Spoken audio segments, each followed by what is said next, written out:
Dear friends, welcome to my YouTube channel, The Classic Corner. This YouTube channel is exclusively devoted to English grammar classes, spoken English classes, and the study of English literature. ನಾವು ಈಗಾಗಲೇ ಎರಡು ಕ್ಲಾಸ್ಗಳನ್ನು ತೆಗೆದುಕೊಂಡಿದ್ದೇವೆ. ಇದು ಮೂರನೇ class. ಈಗ ನಾವು ಪ್ರಾರಂಭ ಮಾಡಿದ್ದು English grammar class, English grammar course and spoken English course. ಹಿಂದಿನ ವಿಡಿಯೋದಲ್ಲಿ ನಾನು ಹೇಳಿದ್ದೆ ಏನು ಅಂದ್ರೆ ನಮ್ಮ ಈ ಕೋರ್ಸ್ಗಳು ಮೂರು ಭಾಗಗಳಲ್ಲಿ ನಡೀತಾವ.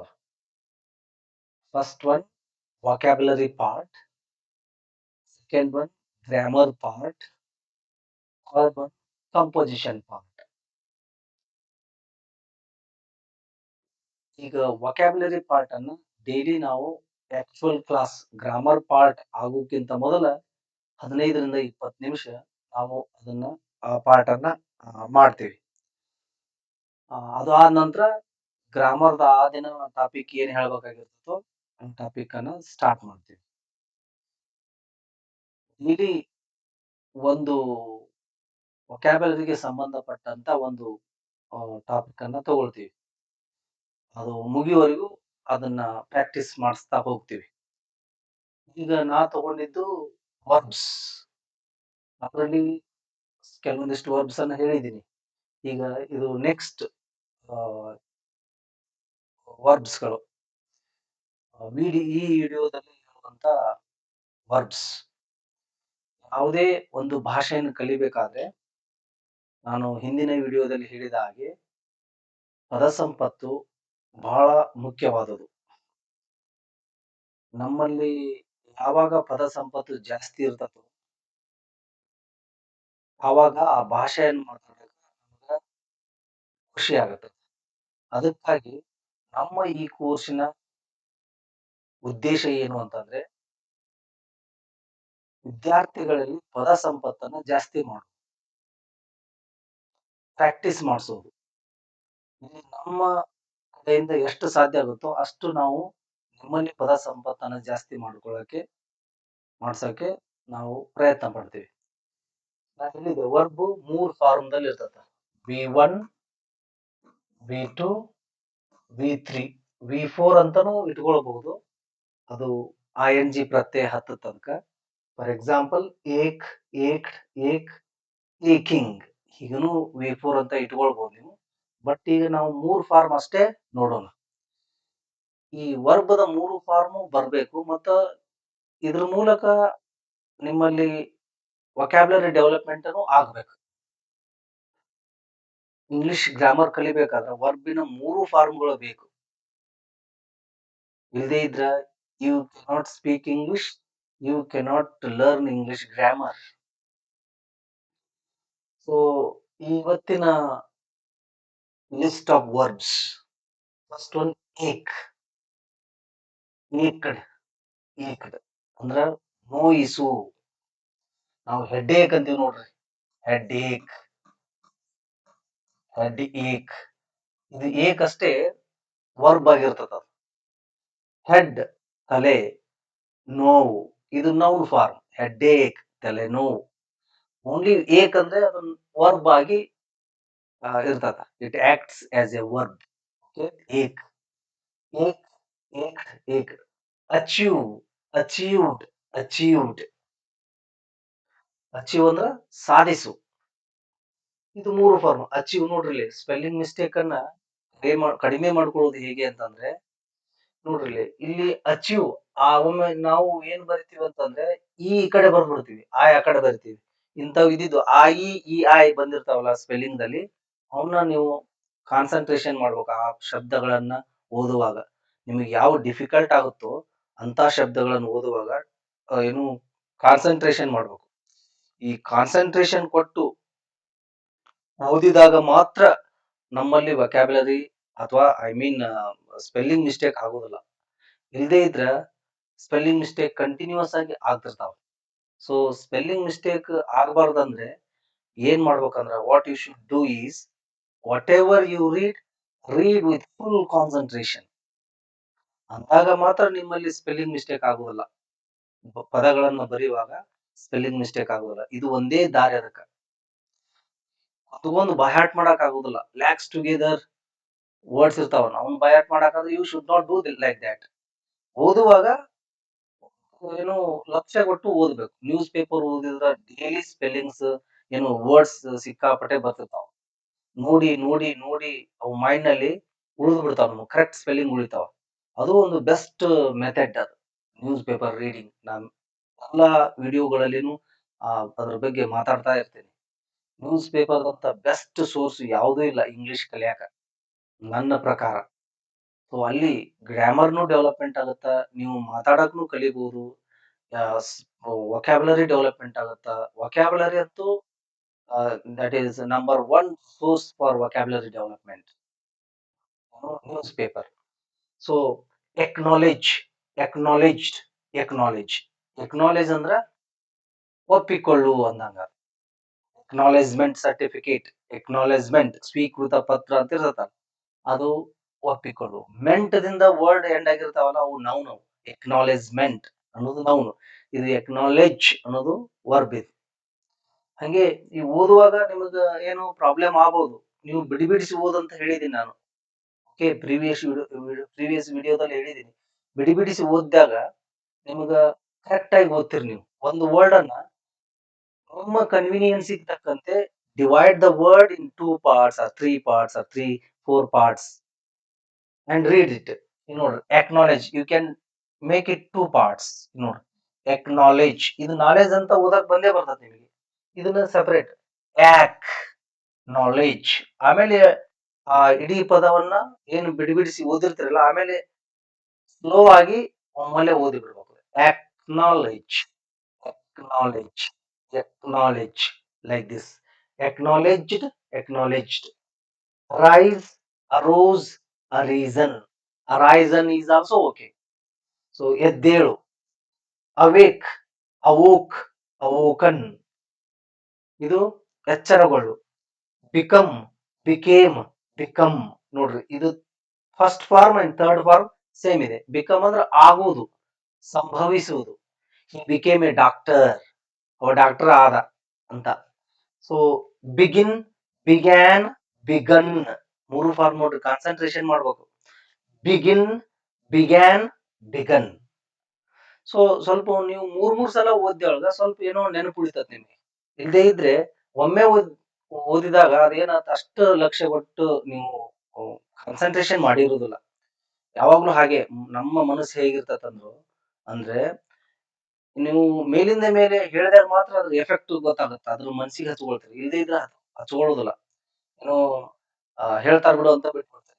ಈಗ ಇದನ್ನೇ ನೋಡ್ರಿ, ನೀವು ಫಸ್ಟ್ ಸಲ ಓದುವಾಗ ಅಷ್ಟೊಂದು ಒಂದು 20% ಅಷ್ಟೇ concentration ಮಾಡಿರ್ತೀರಿ.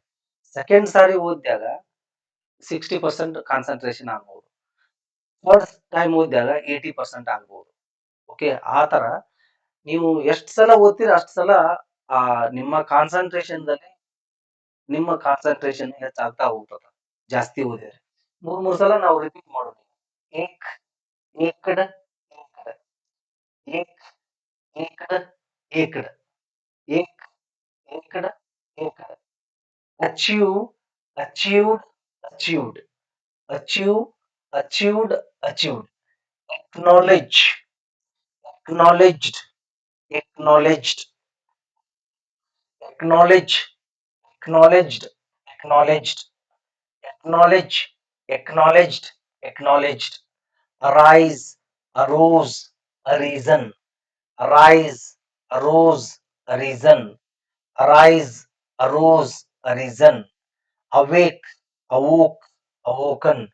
Awake, awoke, awoken. Awake, awoke, awoken.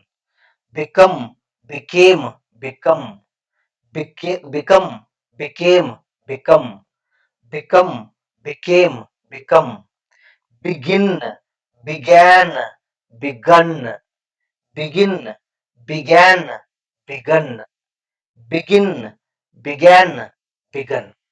ಈ ತರ 3, 4, 5 ಈ ತರ ನೀವು ರಿಪಿಟೇಷನ್ ಮಾಡ್ಬೇಕು. ಅಂದಾಗ ನೀವು ನೆನಪುಳಿತಾವು.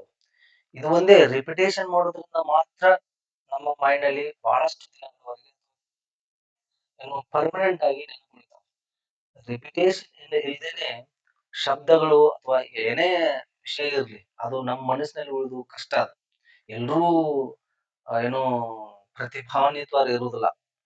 ನಾವು ನಮ್ಮದು ನಾಲೆಜ್ ಎಷ್ಟಿದೆಯೋ, ಇಂಟೆಲಿಜೆನ್ಸ್ ಎಷ್ಟಿದೆಯೋ ನಮಗ್ ಗೊತ್ತಿರ್ತದ ಅದು. ಅದರ ಮೇಲೆ ನಾವು ರಿಪಿಟೇಷನ್ ಮಾಡ್ಬೇಕು. ಅದ್ರ ಮೇಲೆ ನಾವು ಸ್ಟಡಿ ಮಾಡ್ಬೇಕು. Okay, that is very important. So this is no vocabulary development part. Okay, now I will go for the real class and I mean grammar class. ಇವತ್ತಿನ ಗ್ರಾಮರ್ ತರಗತಿ ಏನು? ಓಕೆ, ಅದ್ರ ಬಗ್ಗೆ ಈಗ ನಾವು ಮಾತಾಡೋಣ.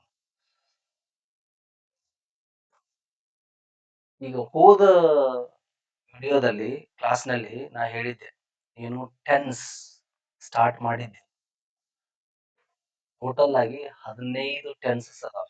ಓಕೆ, ಪ್ರೆಸೆಂಟ್ ಟೆನ್ಸ್ ಇದರಲ್ಲಿ 4, past tense ಇದರಲ್ಲಿ 4, ಫ್ಯೂಚರ್ ಟೆನ್ಸ್ ಇದರಲ್ಲಿ 4.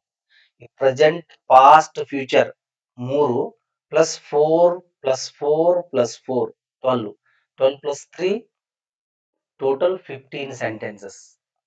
ಹಾಗೇನೆ ಪ್ರತಿ ಸೆಂಟೆನ್ಸ್ ನಲ್ಲಿನೂ ಸಹಿತ ಎಷ್ಟದಾವ? 4 ಸೆಂಟೆನ್ಸಸ್ ಅದಾವ. ಪ್ರತಿ ಸೆಂಟೆನ್ಸ್ ನಲ್ಲಿ 4 ಸೆಂಟೆನ್ಸ್. ಓಕೆ, ಟೆನ್ಸ್ ನಲ್ಲಿ ಸಾರಿ, ಪ್ರತಿ ಟೆನ್ಸ್ ನಲ್ಲಿನೂ 4 ಸೆಂಟೆನ್ಸಸ್ ಅದಾವ. ಈ ಪ್ರೆಸೆಂಟ್ ಟೆನ್ಸ್ ಅಂತ ತಗೊಂಡ್ರಿ ಅಂತಂದ್ರೆ ಇದರಲ್ಲಿ 4 ಸೆಂಟೆನ್ಸ್ ಅದಾವ. Affirmative sentence, negative sentence, interrogative sentence, negative interrogative sentence. ಇದ್ರ ಬಗ್ಗೆ ಆಲ್ರೆಡಿ ನಾವು ಮಾತಾಡಿವಿ. ಓಕೆ, ಇದ್ರ ಬಗ್ಗೆ ಕ್ಲಾಸ್ ಹೇಳಿದೀನಿ. ಈಗ ಟೋಟಲ್ ಆಗಿ ಎಷ್ಟಾದವು?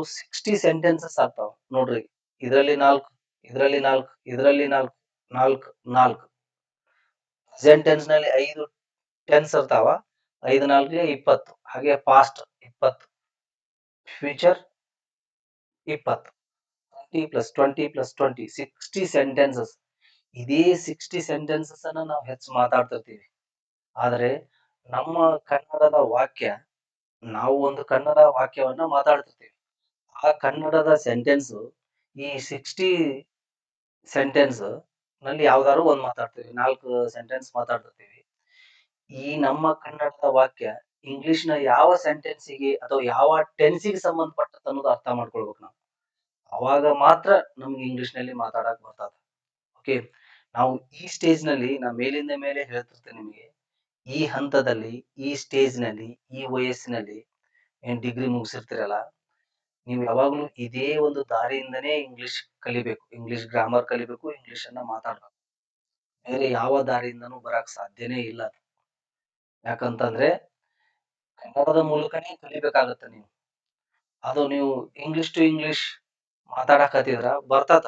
ನೀವು ಒಂದು ನಿಮ್ ಫ್ರೆಂಡ್ಸ್ ಜೊತೆಗೆ ಸರ್ಕಲ್ ನಲ್ಲಿ ಮಾತಾಡ್ತಾ ಮಾತಾಡ್ತಾ ನ್ಯೂಸ್ ಪೇಪರ್ ಓದ್ತಾ and this one news channel ಕೇಳ್ತಾ, ಇಂಗ್ಲಿಷ್ ನ್ಯೂಸ್ ಚಾನಲ್ ಬರ್ತದ ಅದು. ಬಟ್ ಅದು ಕಮ್ಯುನಿಕೇಶನ್ಗೆ ಅಷ್ಟೇ ಸೀಮಿತವಾಗುತ್ತದೆ. ಏನೋ ಪರ್ಮನೆಂಟ್ ಆಗಿ ಮಾತಾಡಕ್ ಆಗೋದಿಲ್ಲ. ಮತ್ತು ಗ್ರಾಮರ್ ನಿಮಗೆ ಗ್ರಾಮ್ಯಾಟಿಕಲ್ ಆಗಿ ಮಾತಾಡಕ್ ಬರೋದಿಲ್ಲ. ಸೊ ಅದನ್ನ ನಾವು ಗಮನದಲ್ಲಿಟ್ಟುಕೊಂಡು ಈ ತರ ಒಂದು ಸಿಲೆಬಸ್ ಅನ್ನ ಡಿಸೈನ್ ಮಾಡಿವಿ. ಓಕೆ, ಅದು ಸ್ವಲ್ಪ ಲೇಟ್ ಆದ್ರೂ ಸಹಿತ ಗ್ರಾಮ್ಯಾಟಿಕಲ್ ಆಗಿ ಮಾತಾಡಕ ಬರ್ಲಿ ಅನ್ನೋ ಉದ್ದೇಶದಿಂದ ಈ ತರ ನಾವು ಕಲ್ಸಕ ಪ್ರಯತ್ನ ಪಡ್ತೀವಿ. But this would definitely help you, no doubt at all. ಆದ್ರೆ ಸ್ವಲ್ಪ ಟೈಮ್ ತಗೊಳುತ್ತ. ಕಲಿಯುವಾಗ ಒಂಥರ ಕಿರಿಕಿರಿ, ಡಿಸ್ಟರ್ಬೆನ್ಸ್ ಆಗತ್ತ. ಸ್ವಲ್ಪ ಏನೋ ಸುತ್ತಿ ಬಳಸಿ ಕಲ್ತಂಗ ಆಗ್ತದ ಅಷ್ಟೇ. ಬಟ್ ಬೇರೆ ದಾರಿ ಇಲ್ಲಲ್ಲ. ಸೊ ನಾವು ಸ್ವಚ್ಛವಾಗಿ ಕಲಿಬೇಕಂತಂದ್ರೆ ಇದೇ ದಾರಿಯಿಂದ ನಾವು ಹೋಗ್ಬೇಕು. ಓಕೆ, ಕನ್ನಡದ ಮೂಲಕನೇ ಕಲಿಬೇಕು. ವಿಡಿಯೋ ನೋಡ್ತಾ ನೋಡ್ತಾ ನಿಮ್ಗೆ ಗೊತ್ತಾಗುತ್ತಾ, ಅದ್ರ ಎಫೆಕ್ಟ್ ಗೊತ್ತಾಗ್ತಾ ಹೋಗ್ತದ. ಓ, ಇಷ್ಟು ಈಜಿ ಇದೆಯಲ್ಲ, ನಮ್ಮ ಕನ್ನಡ ಭಾಷೆಗೆ ಇಷ್ಟು ಹತ್ತಿರವಾಗಿದೆಯಲ್ಲ ಅದು ಇಂಗ್ಲಿಷ್ ಅನ್ನೋದು ನಿಮ್ಮ ಅರಿವಿಗೆ ಬರ್ತಾ ಹೋಗ್ತದ.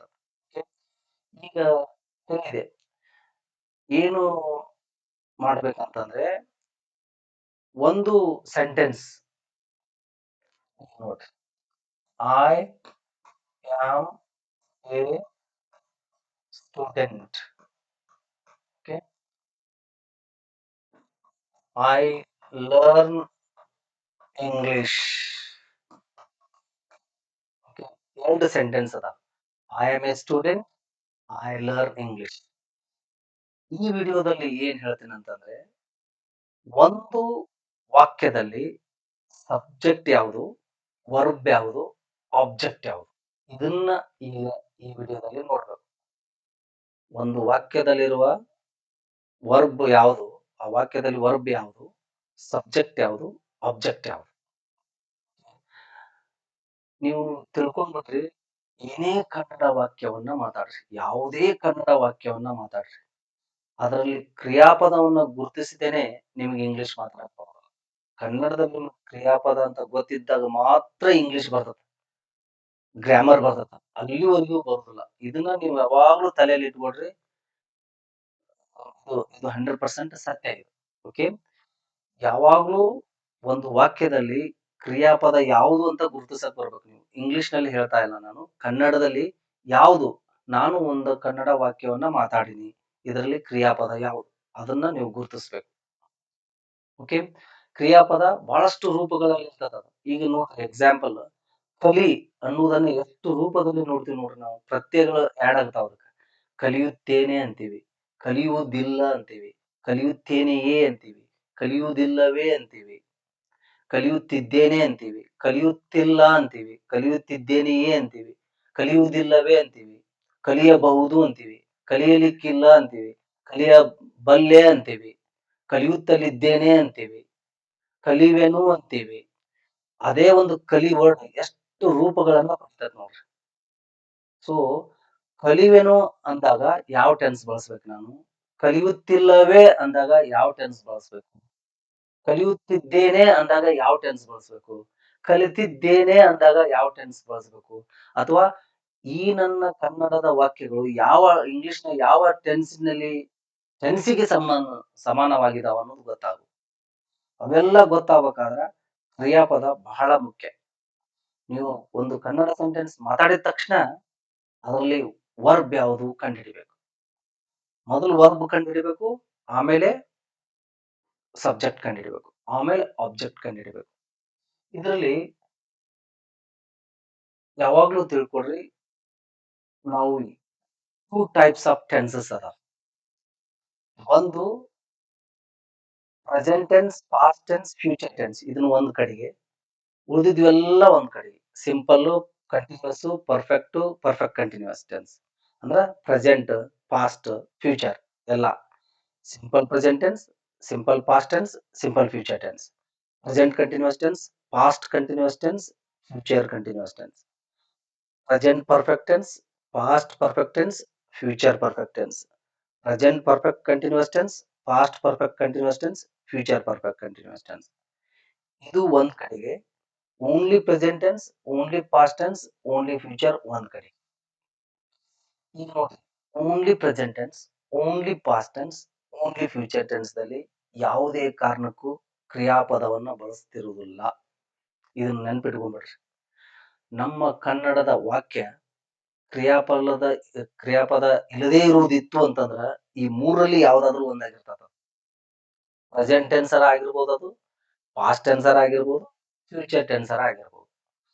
ಅದು ಹೇಗೆ ಪ್ರೆಸೆಂಟ್ ಟೆನ್ಸ್ ಅಂತ ನಾವು ಗೊತ್ತು ಮಾಡ್ಕೊಳ್ಬೇಕು, ಪಾಸ್ಟ್ ಅಂತ ಹೇಗೆ ತಿಳ್ಕೊಳ್ಬೇಕು, ಫ್ಯೂಚರ್ ಅಂತ ಹೇಗೆ ತಿಳ್ಕೊಳ್ಬೇಕು ಅನ್ನೋದನ್ನ ನಾವು ನೋಡ್ತಾ ಹೋಗೋಣ. ಅದನ್ನ ಈಗ ಎರಡು ತರದ ಏನು ಟೆನ್ಸಸ್.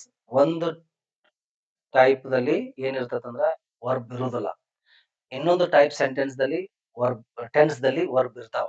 ಈ ಉಳಿದಿದ್ರು ಎಲ್ಲದರಲ್ಲಿ ವರ್ಬ್ ಇರ್ತಾವ. 12 ಟೆನ್ಸ್ ಗಳಲ್ಲಿ ವರ್ಬ್ ಇರ್ತದ. ನೀವು ವರ್ಬ್ ಇದ್ದಂತ, ಕ್ರಿಯಾಪದ ಇದ್ದಂತ ಕನ್ನಡ ವಾಕ್ಯವನ್ನ ಮಾತಾಡ್ತಾ ಇದ್ರಂದ್ರ ಈ 12 ಟೆನ್ಸ್ ಗಳಲ್ಲಿ ಒಂದಾಗಿರ್ತದ. ಅದು ನೀವು ಮಾತನಾಡುವಂತ ಕನ್ನಡ ಅಫರ್ಮೇಟಿವ್ ಆಗಿರ್ಬೋದು, ನೆಗೆಟಿವ್ ಆಗಿರ್ಬೋದು, ಇಂಟ್ರಾಗೇಟಿವ್ ಆಗಿರ್ಬೋದು, ನೆಗೆಟಿವ್ ಇಂಟ್ರಾಗೇಟಿವ್ ಆಗಿರ್ಬೋದು. ಓಕೆ, ಅದು ಯಾವ 12 ಟೆನ್ಸ್ ಗಳಲ್ಲಿ ಯಾವ್ದಾದ್ರು ಒಂದಾಗಿರ್ತದೆ. ನಿಮ್ಮ ಕನ್ನಡದ ವಾಕ್ಯದಲ್ಲಿ ಕ್ರಿಯಾಪದ ಇತ್ತು ಅಂತಂದ್ರೆ. ಇಲ್ಲ ಅಂತಂದ್ರೆ ಅದು ಪ್ರೆಸೆಂಟರ್ ಆಗಿರ್ಬೋದು, ಪಾಸ್ಟರ್ ಆಗಿರ್ಬೋದು, ಫ್ಯೂಚರ್ ಆಗಿರ್ಬೋದು. ಮಾತಾಡಿದ ಮೇಲೆ ನಮ್ಗೆ ಗೊತ್ತಾಗ್ತದೆ ಪ್ರೆಸೆಂಟ್, ಪಾಸ್ಟ್, ಫ್ಯೂಚರ್ ಅಂತ ಹೇಳಿ. ಇಲ್ಲಿ ನೋಡ್ರಿ, ಇದು ಮೊದಲು ಇದು ಕ್ರಿಯಾಪದ. ಕ್ರಿಯಾಪದ ಅಂದ್ರೆ ಶೋಸ್ ಅನ್ ಆಕ್ಷನ್, ಕ್ರಿಯೆಯನ್ನು ಮಾಡೋ ಕ್ರಿಯೆಯನ್ನ ಸೂಚಿಸುವಂತ ಪದ. ವರ್ಬ್ ಕಂಡುಹಿಡಿಬೇಕು. ಈಗ ಫಾರ್ ಎಕ್ಸಾಂಪಲ್, ಇದಕ್ಕೆ ಈ ಸೆಂಟೆನ್ಸ್ ನಲ್ಲಿ ವರ್ಬ್ ಇದೆಯೋ ಇಲ್ವೋ? ಮೇಲಿನ ಸೆಂಟೆನ್ಸ್ ನಲ್ಲಿ ಕ್ರಿಯಾಪದ ಇಲ್ಲ. ಕ್ರಿಯಾಪದ ಇರದೇ ಇದ್ರ ಅದು ಮೂರರಲ್ಲಿ ಒಂದಾಗಿರ್ತದೆ. ಸಬ್ಜೆಕ್ಟ್, ಇದು present, past, future. Present tense ನಲ್ಲಿ ಐತೆ, ಓನ್ಲಿ ಪ್ರೆಸೆಂಟ್ ಟೆನ್ಸ್. ಅದು ಸಿಂಪಲ್ ಪ್ರೆಸೆಂಟ್ ಟೆನ್ಸ್ ಅಲ್ಲ. Simple present tense, present continuous tense, present perfect tense, present perfect continuous tense ಅಂದ್ರೆ ಕ್ರಿಯಾಪದ ಇರ್ಬೇಕಲ್ಲ. ಕ್ರಿಯಾಪದ ಇದ್ದಾಗ ಮಾತ್ರ ಅವು 4ರಲ್ಲಿ ಒಂದಾಗಿರ್ತದೆ, 12ರಲ್ಲಿ ಒಂದಾಗಿರ್ತದೆ. ಕ್ರಿಯಾಪದ ಇರದೇ ಇದ್ರೆ 3ರಲ್ಲಿ ಒಂದಾಗಿರ್ತದೆ. Okay, I am a student. ಈಗ I subject, am helping verb. Actually ಇದರಲ್ಲಿ only present tense, only past tense, only future tense ನಲ್ಲಿ ಏನ್ ಬಳಕೆ ಮಾಡ್ತೀವಲ್ಲ ನಾವು, ಅವಕ್ಕ ಹೆಲ್ಪಿಂಗ್ ವರ್ಬ್ ಅಂತ ಕರಿಬಾರ್ದು. ಟು ಬಿ ಫಾರ್ಮ್ಸ್ ಅಂತ ಅನ್ಬೇಕು. ಟು ಬಿ ಫಾರ್ಮ್ಸ್ ಡಿಟೇಲ್ ಆಗಿ ಇನ್ನೊಂದು ವಿಡಿಯೋದಲ್ಲಿ ಹೇಳ್ತೀನಿ. ಈಗಷ್ಟೇ ನೋಡಿ, 2 ಟೈಪ್ಸ್ ಆಫ್ ಸೆಂಟೆನ್ಸಸ್ ಅನ್ನ ನಾವು ಮಾತಾಡ್ತೀವಿ. ಯಾವುದು? ಒಂದು ವರ್ಬ್ ಇದ್ದಂತ ಕನ್ನಡ ಸೆಂಟೆನ್ಸ್ ಅನ್ನ ಮಾತಾಡ್ತೀವಿ. ಇನ್ನೊಂದು ವರ್ಬ್ ಇರದೇ ಇರುವಂತ ಕನ್ನಡ ಸೆಂಟೆನ್ಸ್ ಅನ್ನ ಮಾತಾಡ್ತೀವಿ. ನೀವು ಕೋಟಿ ಸೆಂಟೆನ್ಸ್ ಮಾತಾಡ್ರಿ, ಇವೇ 2 ಸೆಂಟೆನ್ಸ್ ಮಾತಾಡ್ತಿರ್ತಾರೆ ಡೈಲಿ. ಬೇರೆ ಬೇರೆ ತರ ವಾಕ್ಯಗಳು ಇರ್ತಾವ. ನಾವು ಕಲಿತಾ ಕಲಿತಾ ಗ್ರಾಜುಯಲಿ ಗೊತ್ತಾಗ್ತಾ ಹೋಗ್ತಾವೆ ಎಂತೆಂತ ಸೆಂಟೆನ್ಸ್ ಅನ್ನ ಮಾತಾಡ್ತೀವಿ ಅಂತೇಳಿ. ಬಟ್ ಈಗ ಬೇಸಿಕ್ ಇಂದ ನಾವು ಅಡ್ವಾನ್ಸ್ ಹೋಗ್ಬೇಕು. ಬೇಸಿಕ್ ಇಂದ ಸಿಂಪಲ್ ಟು ಕಾಂಪ್ಲೆಕ್ಸ್ ಹೋಗ್ಬೇಕು. ಓಕೆ, ನೀವು ನೆನ್ಪಿಟ್ಕೊಡ್ರಿ, ನಾವು ಕನ್ನಡವನ್ನ 2 ಪ್ರಕಾರವಾಗಿ ಮಾತಾಡ್ತೀವಿ. ಒಂದು ವರ್ಬ್ ಕ್ರಿಯಾಪದವನ್ನ ಬಳಸಿ ಮಾತಾಡ್ತೀವಿ, ಕ್ರಿಯಾಪದ ಇಲ್ಲದೇನು ಮಾತಾಡ್ತೀವಿ. ಓಕೆ, ಇದು ಏನು 2 ಪ್ರಕಾರದ ಸೆಂಟೆನ್ಸ್. ಇದರಲ್ಲಿ ಕ್ರಿಯಾಪದ ಇದೆ ನೋಡಿ. I learn English. ನಾನು ಒಬ್ಬ ವಿದ್ಯಾರ್ಥಿ ಇದ್ದೇನೆ ಅಥವಾ ನಾನು ಒಬ್ಬ ವಿದ್ಯಾರ್ಥಿ. ಇದರಲ್ಲಿ ಕ್ರಿಯಾಪದ ಇಲ್ಲ. ನಾನು ಒಬ್ಬ ವಿದ್ಯಾರ್ಥಿ ಅಂದ್ರೆ ಈಗಿನ ಸ್ಥಿತಿ ಬಗ್ಗೆ ಮಾತಾಡ್ತಿರ್ತೇನೆ, ಅದಕ್ಕೆ ಇದು ಪ್ರೆಸೆಂಟ್ ಟೆನ್ಸ್. ನಾನು ಒಬ್ಬ ವಿದ್ಯಾರ್ಥಿ ಇದ್ದೆ, ಪಾಸ್ಟ್ ಟೆನ್ಸ್. ನಾನು ಒಬ್ಬ ವಿದ್ಯಾರ್ಥಿ ಇರುವೆನು, ಫ್ಯೂಚರ್ ಟೆನ್ಸ್. ಇಲ್ಲಿ ನೋಡ್ರಿ, I am not using any kind of verb here. Helping verb use ಮಾಡ್ಬೋದು ನಾವು, ಟು ಬಿ ಫಾರ್ಮ್ ಅಂತೀವಿ, ಅದಕ್ಕೆ ಯೂಸ್ ಮಾಡ್ಬೋದು. ಬಟ್ ರಿಯಲ್ ಆಗಿ ಅದು ವರ್ಬ್, ಮೇನ್ ವರ್ಬ್, ಮೂಲ ಕ್ರಿಯಾಪದದ ಮೂಲ ರೂಪವನ್ನು ಯೂಸ್ ಮಾಡ್ತಾ ಇಲ್ಲ. Okay, I learn English. ಇದನ್ನ ನೋಡ್ರಿ, ನಾನು ಇಂಗ್ಲಿಷ್ ಕಲಿಯುತ್ತೇನೆ. ಕಲಿ ಅನ್ನೋದು ಕ್ರಿಯಾಪದ. ಇದು ಕಲಿ ಅನ್ನೋದೇನು? ಕ್ರಿಯಾಪದ. ನಾನು ಇಂಗ್ಲಿಷ್ ಕಲಿಯುತ್ತೇನೆ. ಇದು 12 ಸೆಂಟೆನ್ಸ್ ಗಳಲ್ಲಿ ಒಂದಾಗಿರ್ತದೆ. ಅದು ಪ್ರೆಸೆಂಟ್ ಟೆನ್ಸ್ ನಲ್ಲಿ 4 ಇರ್ತಾವ, ಪಾಸ್ಟ್ ಟೆನ್ಸ್ ನಲ್ಲಿ 4 ಇರ್ತಾವ, ಫ್ಯೂಚರ್ ದಲ್ಲಿ 4 ಇರ್ತಾವ. ನಾಲ್ಕರಲ್ಲಿ ಯಾವ್ದಾದ್ರು ಒಂದಾಗಿರ್ತದೆ. ಯಾವ್ದು ಅನ್ನೋದು ನೆಕ್ಸ್ಟ್ ಕ್ಲಾಸ್ ನಲ್ಲಿ ನೋಡ್ತಾ ಹೋಗೋಣ. ಓಕೆ, ಈಗ ಇದರಲ್ಲಿ ಏನ್ ಅರ್ಥ ಮಾಡ್ಕೊಳ್ಬೇಕಂದ್ರೆ, ಒಂದು ಕನ್ನಡ ವಾಕ್ಯದಲ್ಲಿ ಯಾವುದು ಕ್ರಿಯಾಪದ ಅನ್ನೋದನ್ನ ಕಂಡುಹಿಡಿಯಕ್ ಗೊತ್ತಿರಬೇಕು. Most important thing. ಸೆಕೆಂಡ್, ನೆನ್ಪಿಡ್ಬೇಕು, ನಾವು 2 ಪ್ರಕಾರದ ವಾಕ್ಯಗಳನ್ನ ಮಾತಾಡ್ತೀವಿ. ಯಾವುದು? ಒಂದು ವರ್ಬ್ ಇದ್ದಂತ ಸೆಂಟೆನ್ಸ್, ಕ್ರಿಯಾಪದ ಇರುವಂತ ಸೆಂಟೆನ್ಸ್. ಇನ್ನೊಂದು ಕ್ರಿಯಾಪದ ಇಲ್ಲದೇ ಇರುವಂತ ಸೆಂಟೆನ್ಸ್. ಕನ್ನಡದಲ್ಲಿನೂ ಹಂಗೇನೆ ಇರ್ತದ, ಇಂಗ್ಲಿಷ್ ನಲ್ಲಿನೂ ಹಂಗೇನೆ. ಇಂಗ್ಲಿಷ್ ನಲ್ಲೂ ಸಹಿತ ಕ್ರಿಯಾಪದ ಇದ್ದಂತ ಒಂದ್ ಸೆಂಟೆನ್ಸ್ ಮಾತಾಡ್ತೀವಿ, ಕ್ರಿಯಾಪದ ಇಲ್ಲದೇ ಇರುವಂತ ಸೆಂಟೆನ್ಸ್ ಅನ್ನ ಇವು ಎರಡು ಬಿಟ್ಟು ಬೇರೆ ಯಾವ ಟೆನ್ಸ್ ಮಾತಾಡಕ್ ಸಾಧ್ಯನೇ ಇಲ್ಲ. ಓಕೆ, ಸ್ವಲ್ಪ ಚೇಂಜಸ್ ಅದಾವ, ಅವನ್ನ ಟಾಪಿಕ್ ವೈಸ್ ನೋಡ್ಕೋತ ಹೋದಾಗೆಲ್ಲ ಗೊತ್ತಾಗುತ್ತೆ. ಇಷ್ಟು ತಿಳ್ಕೊಬೇಕು ಈಗ. ಓಕೆ, ಇಂಪಾರ್ಟೆಂಟ್ ಏನಂದ್ರೆ, ಒಂದು ಸೆಂಟೆನ್ಸ್ ಹೇಳಿದ ತಕ್ಷಣ ಅದರಲ್ಲಿ ಕ್ರಿಯಾಪದ ಯಾವುದು ಅನ್ನೋದು ತಿಳ್ಕೊಡ್ರಿ.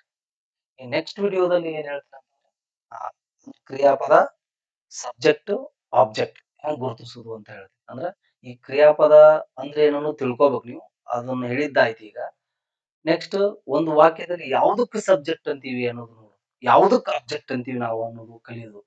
ಇದು ಬಹಳ ಇಂಪಾರ್ಟೆಂಟ್. ಮೊದಲು ಕ್ರಿಯಾಪದ ಗುರುತಿಸಕ್ ಬರ್ಬೇಕು, ಆಮೇಲೆ ಸಬ್ಜೆಕ್ಟ್ ಯಾವುದು ಅಂತ ಗುರುತಿಸಕ್ ಬರ್ಬೇಕು, ಆಮೇಲೆ ಆಬ್ಜೆಕ್ಟ್ ಯಾವುದು ಅಂತ ಗುರುತಿಸಕ್ ಬರ್ಬೇಕು. ಇದು not only in English Kannada but also in English. English ನಲ್ಲೂ ಹಾಗೆ.